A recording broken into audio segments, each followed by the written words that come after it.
Presentes. Então, retornando para essa terceira parte do nosso dia, dessa noite, de hoje, vamos começar então as nossas conversas, aquilo que foi refletido nos grupos, com as questões. Vamos começar por ordem cronológica. Você prefere já responder por cada grupo? Tanto faz, pode ser por grupo. Tá. Então, grupo 1. O pessoal quiser. Mais conveniente. Grupo 1. Sim. Obrigado. Isso. Não chegou ainda. Grupo 1 não? Não, isso está ali.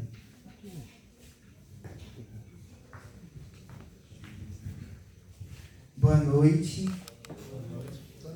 Meu nome é Lafayette, sou do primeiro ano de filosofia e sou do grupo 1.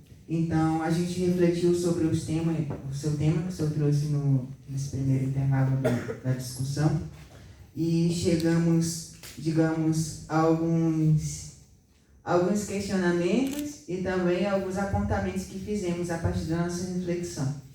É o seguinte: o cristão, que no caso é uma frase que o senhor disse, que a gente bastante refletiu sobre isso, o cristão que faz filosofia não pode negar-se cristão, E a segunda frase é: o porquê fazer filosofia? Até que ponto uma complementa a outra? Então, a outra também, que no caso a gente discutiu, foi um apontamento que foi sobre o estilo de vida e a fé vivida. E a outra questão também foi assim: a partir de que ponto pode-se falar em encontro entre fé e modos distintos de vida? Aí eu gostaria que o senhor nos clareasse um pouco mais sobre esses questionamentos e esses apontamentos, tá bom? Obrigado. Tá. Então vamos lá. Sobre a questão do cristão não pode negar-se, tem a ver com aquilo que eu falei, que toda filosofia ela parte de algum lugar. Negando aquela possibilidade que foi aventada de forma estruturada por um filósofo americano, num livro chamado Filosofia como Espírito da Natureza, chamado Richard Hort, e que você poderia fazer filosofia sem precisar comprar uma ideia, ter um fundamento a partir do qual você reflete. Mas veja, a reflexão filosófica é uma reflexão sobre o conteúdo. Então, quem se reconhece cristão está disposto a entender e verificar do ponto de vista racional se aquele conteúdo que ele traz, se aquela reflexão filosófica, aquele conteúdo, ele de alguma forma faz sentido, ou para usar uma nomenclatura, tem razão de ser. Então, um cristão que não pode se negar cristão para poder fazer filosofia, porque a grande questão da filosofia, como são questões humanas, profundas, e uma das questões humanas é a existência do sentido, da origem, do princípio da vida. Essa é uma questão que todo cristão vai se levantar. Para que serve a vida? Qual é o sentido da vida? Qual é a orientação da vida? E numa investigação filosófica, essa é uma investigação que pressupõe a própria fé, a partir do qual você vai questionar qual é o sentido da existência de Deus. É curioso isso. Deus existe, a gente fala sobre isso. Você pode ter uma prova até sobre isso, apontando evidências de que Deus existe. E a pergunta é: o quanto que eu conheço acerca da existência de Deus e o quanto que isso faz sentido da minha existência? Então, basicamente, isso é um pressuposto. É ilusório, Porque um ateu, você pode ter certeza que ele faz filosofia sabendo bem que ele é um ateu, E que ele vai tentar mostrar que faz sentido, dar razões para o seu ateísmo. O cristão faz a mesma coisa, óbvio, Só que partindo do seu pressuposto cristão. Deixa eu ver se eu vou lembrar os outros apontamentos aí que você colocou. Eu devia ter anotado, acho que eu esqueci uma caneta aqui para poder... Você anotou, Marco? Não? Eu vou anotar, senão eu começo a pensar nas coisas, e vou esquecendo. Então vamos. Você colocou uma segunda questão. Recupera aí para mim, por favor. Só para eu... Oi? Pode falar alto que eu ouço aqui. Só lê. Vai conferir. A segunda questão foi: por que fazer filosofia? Por que fazer filosofia? Até que ponto uma complementa a outra? No caso, a filosofia e a teologia. Tem mais um. O apontamento foi estilo de vida e fé de vida. E a terceira questão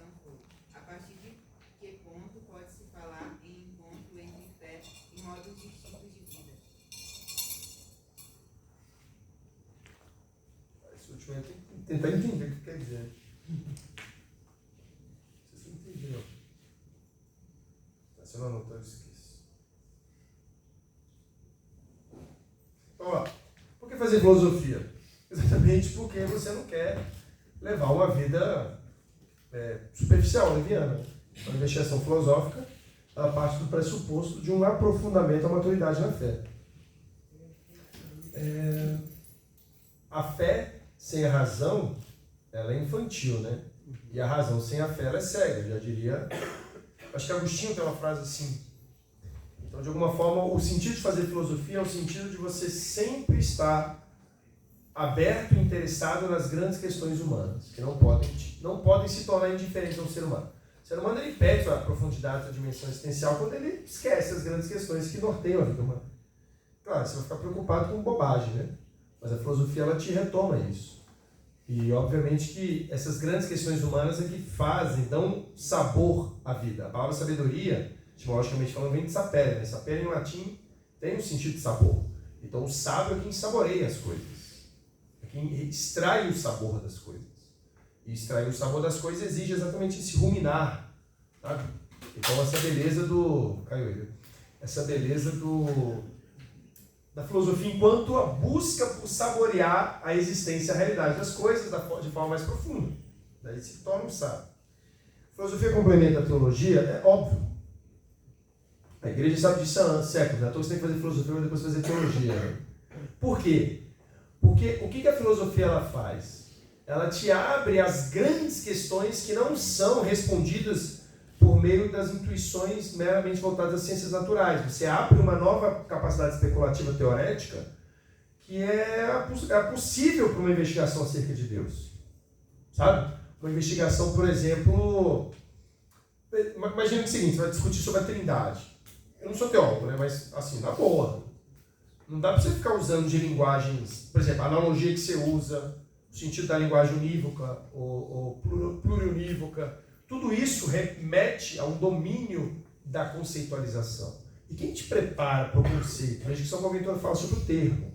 Quem te prepara para o conceito, no caso da teologia, né? Porque isso poderia ter outra ciência, é a filosofia, a formação dos grandes conceitos. Senão, você vai fazer teologia como se você estivesse fazendo um tipo de história para criança. Eu falo que fazer teologia não é aula de catequese.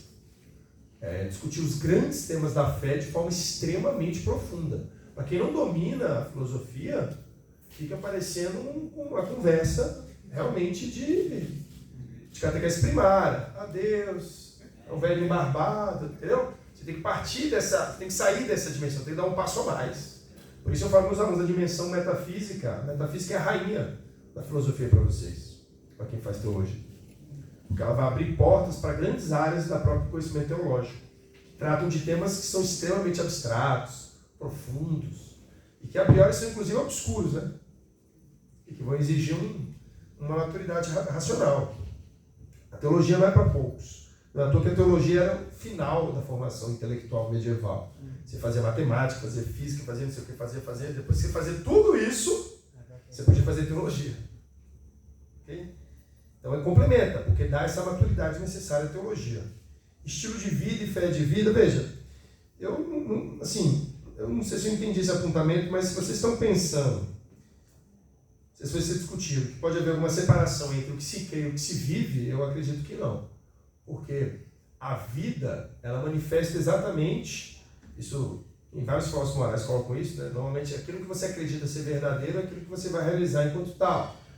Até o pessoal da filosofia mais contemporânea chama isso de uma atitude disposicional, que é o seguinte, uma atitude proposicional, que é o seguinte: você tenta entender o que uma pessoa acredita pela forma como ela vive. Então, uma pessoa que vive como se Deus não existisse, é difícil ela se considerar como religiosa. Uma pessoa que vive como se Deus existisse, é difícil ela falar que ela é ateia.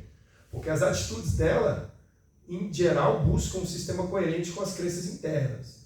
Então, a fé que você tem passa a ser o norte orientador das crenças que você tem. Então, o conhecimento da fé, ele de alguma forma atua sobre a disposição da vontade, né? Porque ele aclara a finalidade, faz com que, porque a vontade não julga, né? Quem julga é a inteligência. Então a vontade ela se volta para para reconhecer o que há de melhor. Isso acaba ajudando, inclusive, a inteligência, perdão, fazendo isso, acaba ajudando, inclusive, a própria vontade a se orientar melhor. Tá certo? Então, de alguma forma, é difícil um conteúdo de fé e um estilo de vida diferente do conteúdo, porque fica parecendo uma vida muito inautêntica, né, para usar uma expressão do Heidegger. Só para terminar, eu confesso que eu não entendi muito. Encontro entre fé e estilos de vida diferentes. Enfim, se o que vocês estavam tentando falar, como pessoas diferentes podem ter a mesma fé, não sei se era isso, se uma preocupação apenas se Deus fosse um Deus limitado, né? Se você pudesse extrair de Deus tudo. Um Deus infinito, ele não tem como ser esgotado. Então, qualquer realidade existencial consegue recuperar, voltar-se a Deus.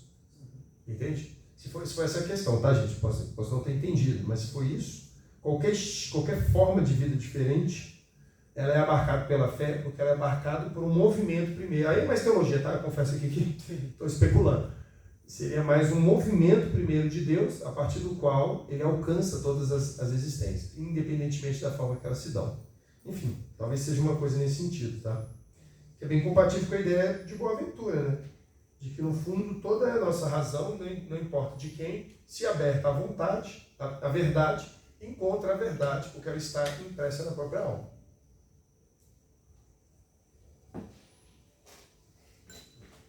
Grupo 2.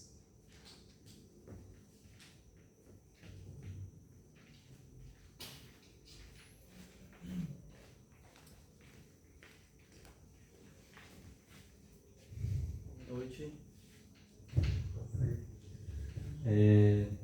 Nosso grupo, nós gostamos muito, né, da sua exposição, e deu para refletir um bocadinho, e a gente quis fazer uma espécie de atualização, trazendo para o contexto contemporâneo, né, já que inclusive o tema é esse, né, suas contribuições para a filosofia e teologia contemporânea. O senhor falava que mostrava um Boaventura que tem um resguardo pela verdade, né? Que ele entende que ele não cria a verdade, mas que ela existe e que o intelecto é capaz de conhecê-la, é capaz de tocá-la, né, de vislumbrá-la. Uma capacidade, inclusive, dada por Deus, né, com a luz natural e tudo mais.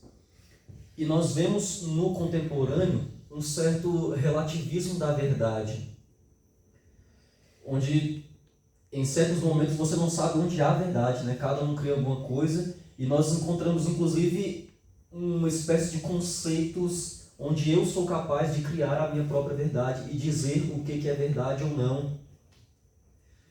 De modo que, em nossa opinião do grupo, a gente acredita que isso gera uma liquidez na própria sociedade, né? Liquidez nas relações, liquidez nas instituições. E o Boaventura parece dar uma resposta a isso, né? Mostrando que a verdade não é algo criada pelo homem, mas que o homem deve encontrá-la. E nós perguntamos o seguinte, né? Se esse relativismo da verdade pode ser reflexo de uma certa imaturidade do homem contemporâneo que quer criar a verdade, trazendo uma falsa... Uma ilusão realmente de uma liberdade, uma falsa liberdade, né? Ou uma fuga da verdade.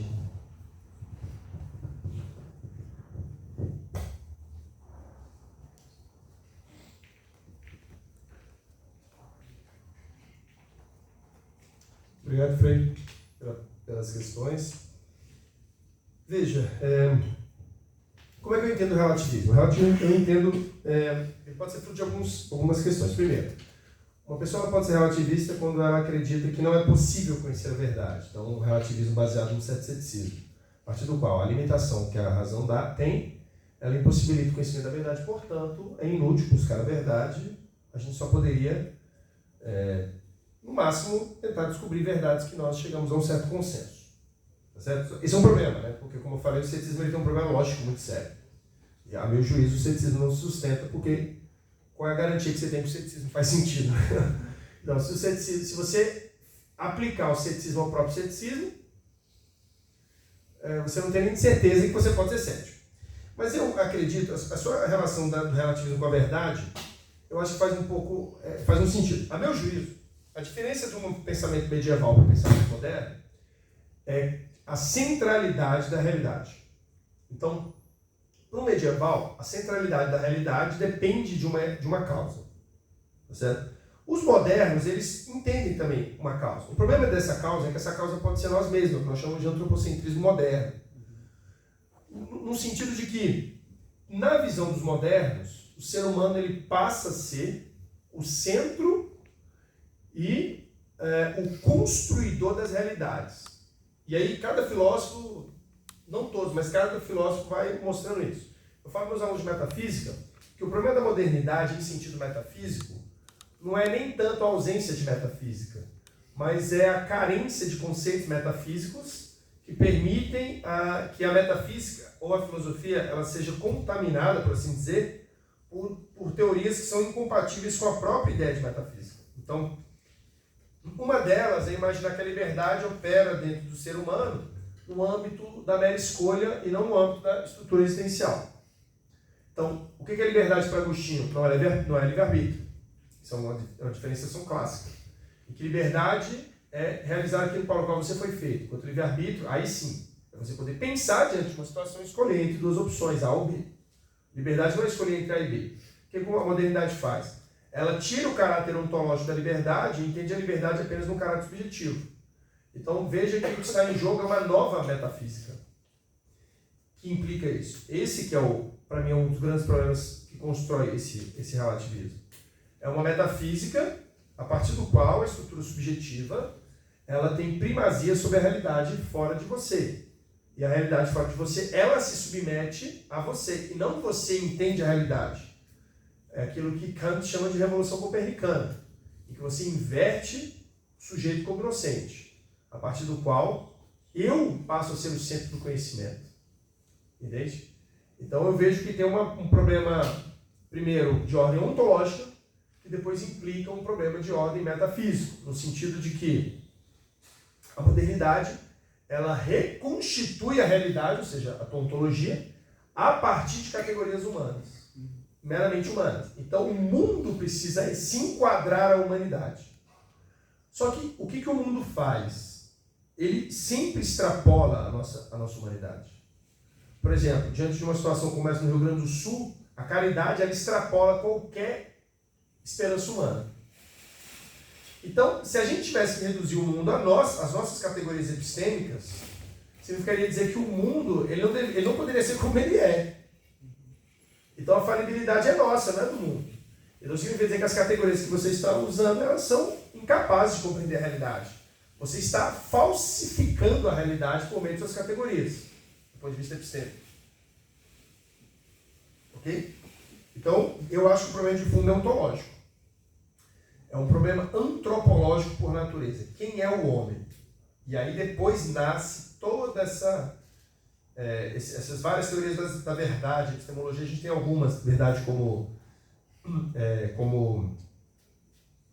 convenção, né? Nietzsche é um adepto dessa teoria, verdade, né? Como uma questão linguística, não existe verdade da realidade, apenas um tipo de proporção da linguagem, assim, proporção não, é um tipo de frase solta da linguagem, enfim, você tem várias, mas no final você entende que o que está em jogo aí são teorias que propõem um ser humano diferente, uma teoria antropológica diferente, tá certo?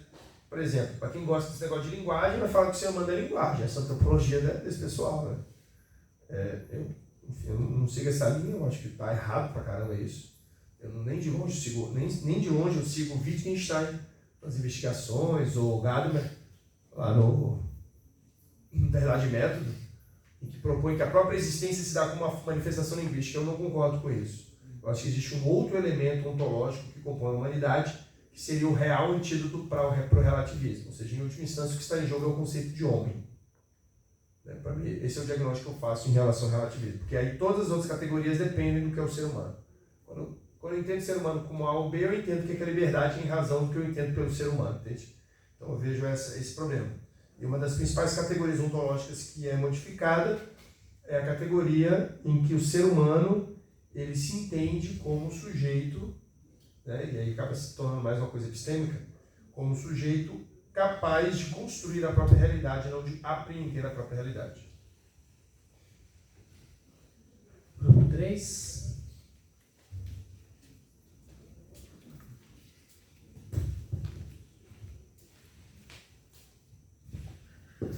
Boa noite, professor. Boa noite.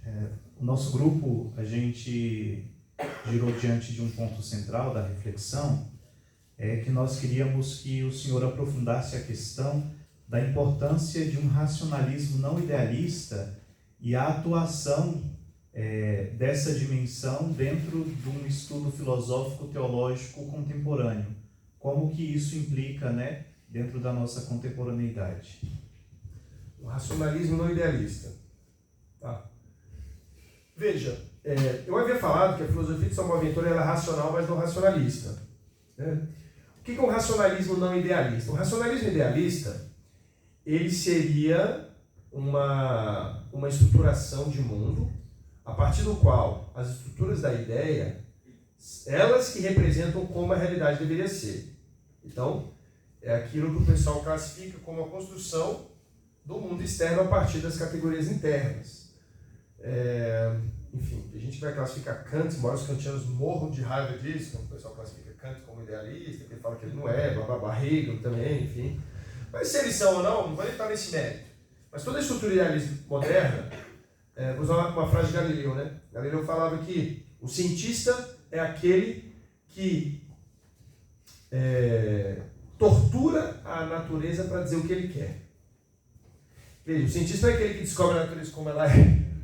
Essa frase de Galileu é curiosa, né? Porque mostra um pouco dessa inversão que eu falei do ponto de vista do conhecimento. Quando você cai no racionalismo não idealista, o que você tem é o que nós chamamos de um excesso de subjetividade por parte da natureza. No seguinte sentido, a natureza é simplesmente aquilo que você consegue adquirir por meio de algumas habilidades que a capacidade humana nos fornece.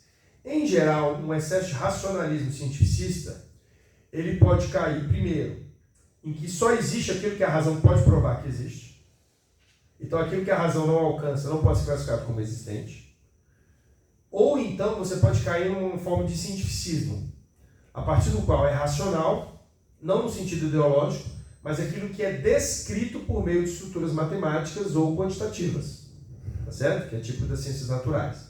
Eu imagino que um racionalismo não idealista ele acaba, em última instância, se reduzindo a essas duas estruturas. Ou uma forma de que a razão é capaz de tudo, e, portanto, todas as coisas têm que se submeter à razão, e o que não se submete à razão é porque não existe. Isso aconteceu, por exemplo, na época moderna, embora não tanto com racionalismo, mas com empirismo, embora você tivesse umas coisas assim também. Você tinha, por exemplo, entre alguns protestantes, os presbiterianos são mestres nisso, em submeter as crenças religiosas ao domínio da razão. Veja, submeter as crenças ao domínio no seguinte sentido: só faz sentido uma crença se ela for logicamente derivada da racionalidade humana. O que é bastante curioso para a fé, porque a fé, ela, na verdade, não depende de uma dedução da razão. Ela é um dado, né?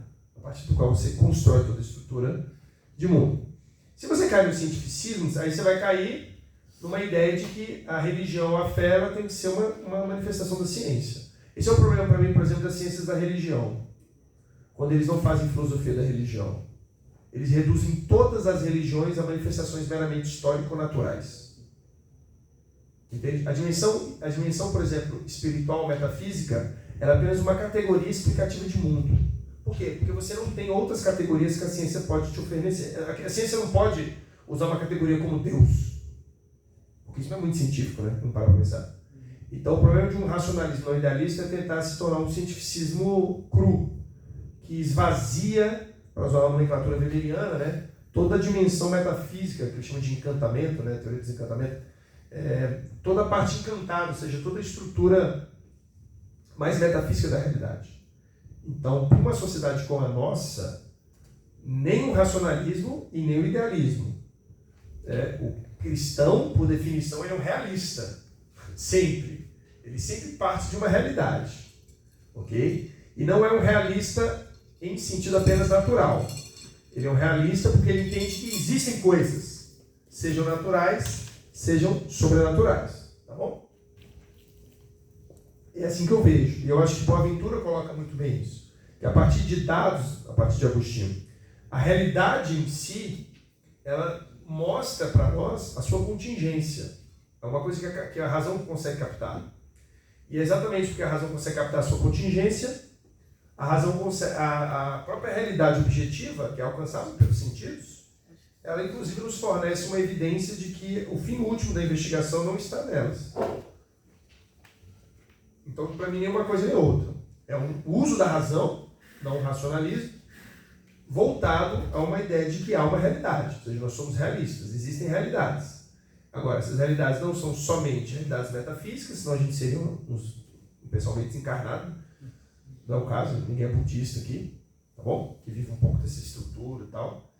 E também, ou então a gente seria panteísta, onde a gente confundiria Deus com as próprias realidades. A gente tornaria tudo muito imanente. Então você tem aqui pelo menos a existência de níveis de realidade. Então essa para mim é o problema do racionalismo, seja idealista ou não. Mas no caso do idealista, para mim são os dois grandes riscos, tá certo? E a filosofia de Boaventura, enfim, a filosofia medieval, acho que tem boas razões para mostrar que a gente não tem como racionalmente defender que a realidade ela é exclusivamente material. Ou seja, nem o cientificismo, que reduz o racionalismo a isso. E outra coisa, e que nem tudo, nem toda existência é derivada da nossa própria lógica. Ou seja, as coisas não existem porque logicamente eu as deduzi. Entende? Porque existem coisas, por exemplo, as próprias regras da lógica, elas devem ser pressupostas da própria razão, e não foram invenção da própria razão. Então existem coisas que pressupõem a razão. Então eu acredito, enfim, essa é a minha ideia. Eu acho que os medievais têm uma medida, nenhum frase é perfeito, tá, gente? Mas eu acho que eles têm esses pontos que nos ajudam a retomar essa discussão sobre o papel da razão. Tá certo? Que hoje em dia está um pouco confuso, né? Bastante...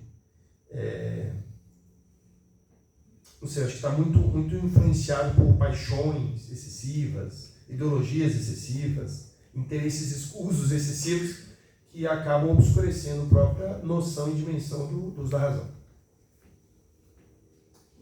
Grupo 4.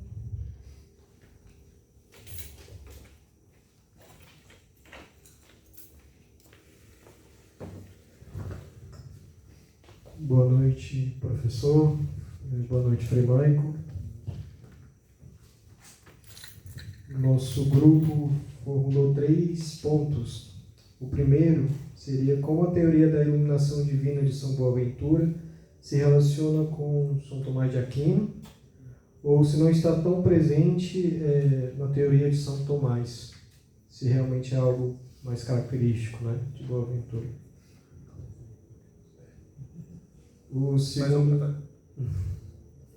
segundo ponto foi que chamou, é mais um comentário, né, chamou a atenção o fato dos elementos místicos muito presentes nos conceitos filosóficos de São Boaventura, em seus escritos e teorias.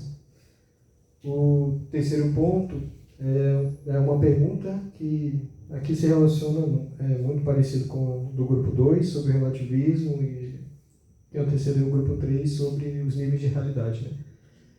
Partindo da teoria dos vestígios da criação, que através deles podemos ser reconduzidos para o conhecimento de Deus, nota-se que Boaventura reconhece numa pluralidade, numa diversidade, algo que confere uma unidade. Hoje, em nossos dias, temos a oportunidade de se ter muitas correntes filosóficas, teológicas, visões de mundo, realidades muito diversas, muitas maneiras de lidar com a realidade. Porém, tanta diversidade que marca os nossos tempos, nos falta aquilo que mais desejamos, a unidade. Como essa perspectiva de pluralidade, através dos vestígios da criação, que marca São Boaventura e a espiritualidade franciscana, pode contribuir para essa busca de unidade nos dias de hoje?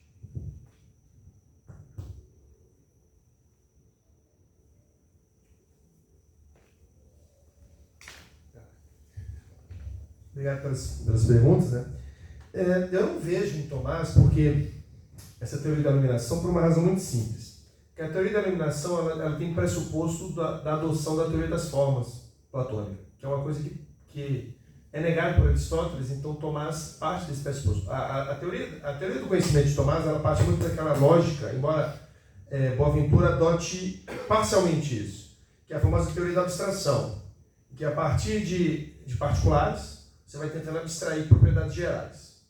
Então não é um movimento em que há um pressuposto a partir do qual você põe uma luz que permite que você acesse isso.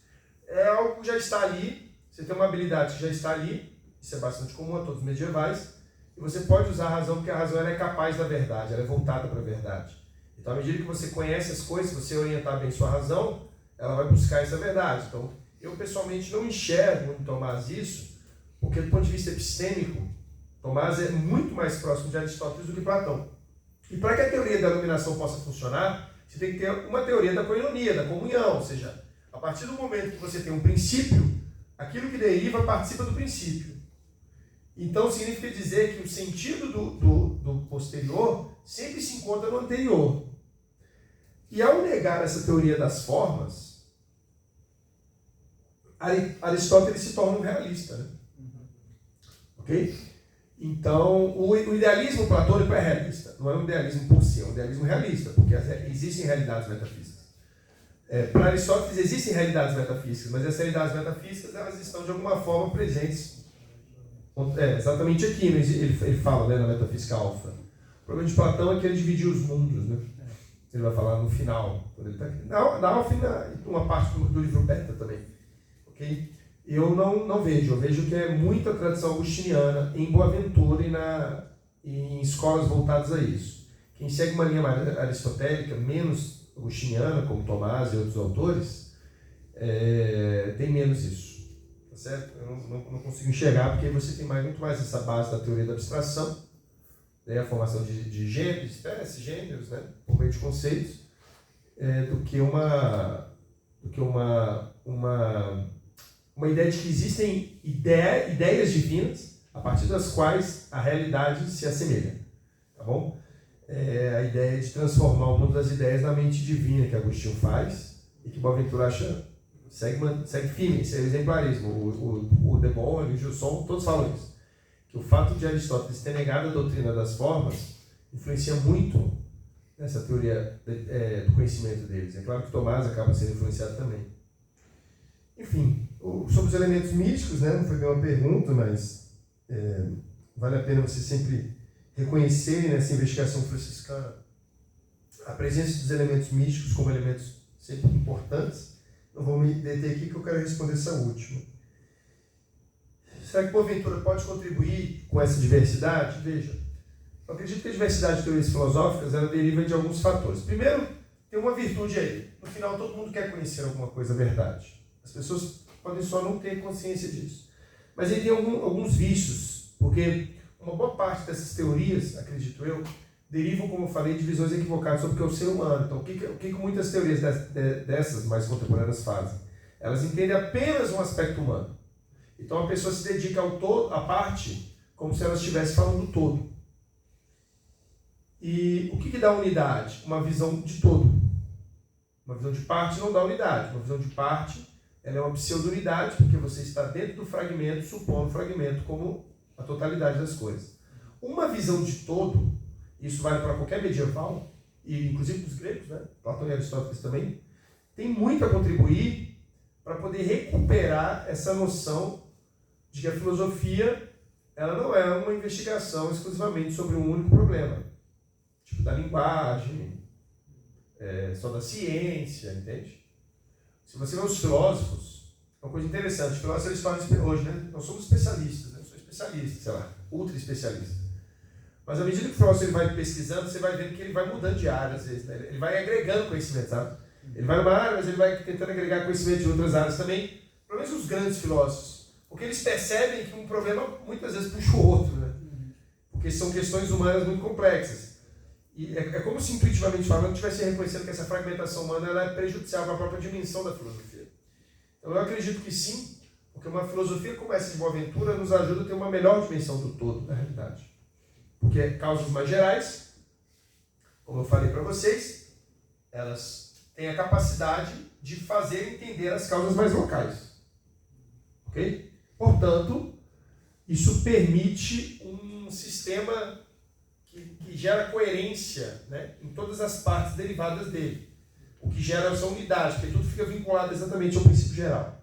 Não havendo princípios gerais ou propriedades gerais, o que vai acontecer? Você vai se valer sempre de propriedades locais como o fim último da explicação. Então, a única coisa que João é filho de Maria e Pedro. Ele não é mais nada do que isso. Entende? Então, você reduz a uma dimensão particular uma compreensão maior sobre o que é o geral. Não tem nada mais difícil hoje para uma pessoa contemporânea do que responder perguntas como: o que é um ser humano? O que é um homem? O que é uma mulher? O que é isso? Ninguém responde isso mais. Porque são afirmações gerais, são termos gerais. As pessoas não querem mais responder isso. E elas nem dão razões de por que elas não querem, simplesmente elas não querem. Entende? Porque elas acreditam que o local prevalece sobre o termo geral. O problema é que, do ponto de vista do conhecimento da ciência, o conhecimento científico ele é universal, ele busca a universalidade. O conhecimento sobre particularidades, ele carece de um problema sério do ponto de vista científico, que é uma dimensão maior de compreensão da realidade. Que você reduz a realidade ao particular e tenta aplicar as categorias do particular à compreensão da realidade. Nós chamamos de falácia da composição, que você aplica as propriedades da parte ao todo. Ok? Então, numa dimensão atual, de falta de unidade, você tenta suprir a unidade pela particularidade, o que na verdade é um raciocínio falacioso. A dimensão mais total é melhor para você conseguir compreender essa dimensão particular. E com certeza, uma filosofia como essa medieval, ela atua exatamente numa forma como essa. Por isso que você tem muitos autores contemporâneos voltando aos filósofos medievais, mesmo que para dar um tratamento mais contemporâneo, linguagem contemporânea. Mas você volta às questões medievais, ou gregas mesmo, as clássicas, né, filosofia clássica, porque vem ali um sistema capaz de explicar vários aspectos humanos. Então, para quem acha que, sei lá, para um cara que é viciado na democracia, o mundo é a democracia, entendeu? Não existe mais nada no mundo. Você interpreta o mundo a partir da democracia. Como se não tivesse havido o mundo antes da democracia. E no princípio era a democracia. E depois veio o mundo. Olha que visão distorcida. Uma pessoa como essa não entende que isso é derivado e não principal, sabe? Então você entende a parte pelo todo, ou você submete a causa ao efeito, não o contrário, né? Tá certo? Pergunta 5.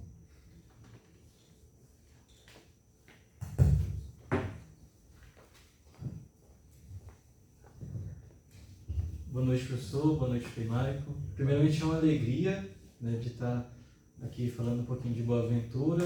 O senhor foi meu orientador na monografia de Boaventura, né, falando um pouquinho dele. E uma coisa que eu recordava muito, né, tanto da apresentação quanto dos estudos, né, é esse movimento do Réditos, né, aquilo que sempre vai estar voltando. Só que me surgiu depois uma dúvida, e depois a gente também com a outra dúvida do grupo, né. Quando a gente pensa esse ponto, né, de princípio, que é da onde vem tudo e para onde volta tudo, né? A gente pode imaginar isso como sendo um modo espiral do pensamento boaventuriano, né? Ou seria talvez não vou entrar, não vai ser um solipsismo, não vai ficar girando, mas seria um modo assim circular de pensamento dele. E uma outra questão que surgiu para nós foi a palavra que o senhor tinha usado, né? A viver nas vizinhanças, né? A gente entende muito bem ali para Aristóteles, né, que a vida divina ela vai estar nesse modo teorético, né? Uma vida teorética e viver ali nas vizinhanças, né? Será que a gente poderia entrar mais assim, ser mais incisivo, né, nessas vizinhanças, talvez ultrapassar elas um pouco mais, né? E aí eu imaginava que, será que esse modo de uma vida unitiva, né, uma via unitiva, como o Boaventura vai trazer, também a gente pode colocar como um conhecimento de relação, né? Se a gente se relaciona com aquilo que nós conhecemos, né? Também, logicamente, a gente vai amar que a gente tem maior relação. Obrigado pela pergunta. Eu não vejo um pensamento circular, porque a relação do Êxodo com Réditos É simplesmente qual é a dimensão a partir do qual você vai desenvolver sua investigação. Veja, o problema, muitas vezes, é que nós não temos acesso à essência divina. Então, você pode fazer uma investigação entendendo, a partir de quem é Deus, como Deus agiu, etc. e tal.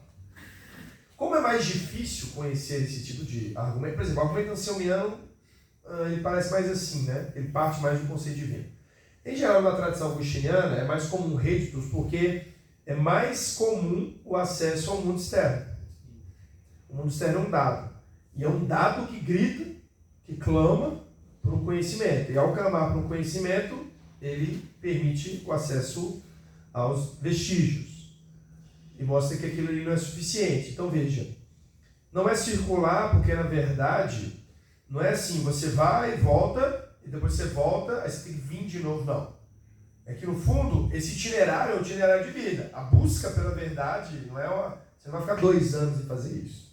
E pronto, próxima fase do jogo, vamos... Não. Na verdade, é uma busca constante, porque a verdade, ou seja, o mistério divino, ele é sempre inacessível. Então, na busca pelo retorno, a verdade, ela, de alguma forma, a verdade em si, ela é um pouco inacessível. Porque a verdade é o próprio Deus. Sendo Deus inacessível, a verdade em si é. A sua alma conhece a verdade, mas ela não conhece toda a dimensão da verdade. Então ela vai estar sempre buscando. Veja que é um caminho, um itinerário que se segue. É um itinerário mesmo. Mais que o elemento circular, é um itinerário enquanto um caminho de princípio, meio e fim. Tá bom? Porque a alma voltada para o princípio, ela só descansa, aproveitando a famosa oração bela, né, de Agostinho, quando ela repousa. Mas o repouso não se dá neste mundo. Por isso que a via unitiva ela não se completa em vida. Eu acho que toca um pouco o que você falou. Por que eu estava falando de vizinhança? Porque a essência de Deus ela sempre vai ser inacessível. Sabe? Então, a aproximação junto a Deus com base na alma, seja do intelecto, seja da vontade, ela não é uma forma de captar Deus, porque veja, quando você conceitualiza, significa dizer que você já define. Então você apresenta limites, define, dá fins, né? Ou seja, você está dando limites à própria estrutura da coisa. Deus ele é indefinível em si. Aqui ele recupera o seu Dionísio, né? Fala que os nomes divinos são difíceis de serem atribuídos a Deus, porque é difícil saber qual é o nome que se dá a Deus, propriamente dito. E nesse sentido, você nunca vai perfeitamente ou essencialmente transformar a sua perfeição numa perfeição divina. Esse é o ponto. Então existe uma perfeição humana e uma divina. O Deus ele é perfeitamente ato puro. Os seres humanos não são. Então a perfeição divina está em se colocar no máximo que Deus te permitiu. E nessa união, isso já é realmente uma graça, porque Deus permite com que, veja, embora a gota do oceano não seja um oceano, porque o oceano é muito maior do que a gota, ela de alguma forma faz parte daquele oceano. Mas veja, a gota que se une ao oceano, ela não é a essência do oceano. Entende? Então, a essência de Deus, ela sempre escapa a alguma coisa. É impossível.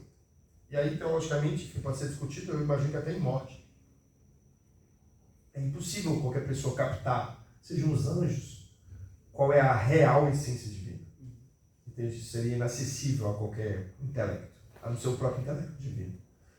Então, isso não é um problema, porque só a vizinhança divina já é o divino, dada a unidade ou singularidade de Deus. Porque, sendo Deus único ou singular, na expressão de Tomás, tudo que Deus faz é divino. Então, a presença de Deus, ela é divina. Então, estar na vizinhança de Deus já está no próprio Deus. Entende? Então, você fica criando tipo uma geografia, metafórica a minha geografia, mas não é a geografia de estar fora ou dentro de Deus. Porque estar na vizinhança de Deus já está na presença do próprio Deus. Então é isso que a alma faz, né? Na busca pela verdade, quando você se apercebe, você já está no próprio Deus. E dali para frente, é o próprio Deus que atua, porque ele né, nessa ideia da mística, da união mística, ele te resolve. Ou seja, ele se apropria de ti. Se não fosse isso possível, entende? Por algum problema, um pecado, alguma coisa assim, né? Enfim, Deus, sei lá, Deus te ilumina, é um fogo que queima, né? Para poder purificar, sabe? O fato de você estar no fogo, em parte, faz, se você, né, estivesse dentro de uma espiritualmente falando, né, dentro de uma, como é que fala? De uma fogueira, ok? Embora você esteja ali fazendo parte da fogueira, você não consegue perfeitamente se unir à fogueira, né? Tá certo? É necessário que a fogueira o fogo te consuma completamente. Depois que você desaparece, só tem fogo. Tá bom? Boaventura, o São João da Cruz tem um poema sobre isso, né? No Chamamento de Amor, quando eu falo da relação entre o fogo e a vela. Então, para mim, só que a ideia de Boaventura é da luz, aquilo que eu falei, né? Como alguém que entra na luz de tal forma que depois você não consegue mais enxergar, a não ser enxergar a própria luz. Mas não quer dizer que ele tenha conseguido adentrar a última esfera da luz, por exemplo, né? Então, mas isso não diminui a experiência, dada a grandeza divina. Eu acho que isso não seria um problema. Tá bom? Porque compreender a essência divina, o Frei Vitor foi embora e está aqui para me ajudar. Seria, como o próprio alerta que Deus faz a Moisés, seria alguma coisa de querer se transformar de novo no próprio Deus, a modo do pecado original. É como se você quisesse ter a pretensão de ser capaz de abarcar o próprio Deus. Vou usar uma metáfora que o Nietzsche usa, esse trecho do Gaia Ciência eu acho genial. Quando ele vai falar sobre a morte de Deus, ele usa um poema que eu acho, assim, ele escreve muito bem. Ele fala assim, é como se... pode o ser humano beber o mar? Ele faz uma pergunta assim, né? É como se a pretensão de você encontrar a essência de Deus é a pretensão de você querer beber o próprio oceano. Entende? Você não vai conseguir. Então, enfim, e não precisa, né? Você não precisa disso. É interessante nessa discussão que nos escotos mais à frente ele vai refletir sobre essa limitação que a criação tem sobre o conhecimento de Deus. Quando nos escotos faz a separação das teologias, tem as 3 categorizações, que são a teologia de Deus, a teologia beata, que são aqueles que já de fato na itinerância da vida encontraram o Senhor e diante dele de fato tem esse conhecimento, mas não é o conhecimento que Deus tem de si mesmo, não é o conhecimento total, né? Então isso de certa forma responde para nós de fato que o nosso intelecto, mesmo na beatitude, é limitado. Porque nós não somos a luz, é o próprio Senhor que é a luz, né? Essa é a essência dele. Então, esse é um elemento muito pertinente, muito interessante refletir que São Boaventura ele vai trilhando neste caminho do conhecimento. E hoje, de fato, nós traçamos algumas bases muito importantes até mesmo para a reflexão dos outros dias que nós teremos, né, principalmente na teologia, desde o aspecto da criação e também da teologia mística. Todo esse princípio da criação, princípio da experiência mística, ela é fundada sobre a busca do conhecimento, e esse conhecimento é fundado no próprio Senhor. Então, por isso, eu convido todos vocês para a nossa próxima palestra, que será exatamente sobre a temática da teologia da criação, as contribuições de São Boaventura para uma teologia da criação, e nós teremos como professor convidado Frei Sinivaldo Tavares, da OFM, mora em Belo Horizonte, e estará ministrando para nós, e o Frei Enes Cláudio será o moderador desta mesa. Então estão todos convidados para essa reflexão da criação em São Boaventura, entrando na teologia. Aí o pessoal da teologia fica feliz. Então vamos encerrar com a bênção final. O Senhor esteja convosco. Ele está no meio de nós. Por intercessão de São Boaventura, abençoe-vos Deus Todo-Poderoso, Pai e Filho e Espírito Santo. Amém. E de paz, o Senhor vos acompanhe. Graças a Deus. Então, muito obrigado a todos. Deus abençoe. Boa noite.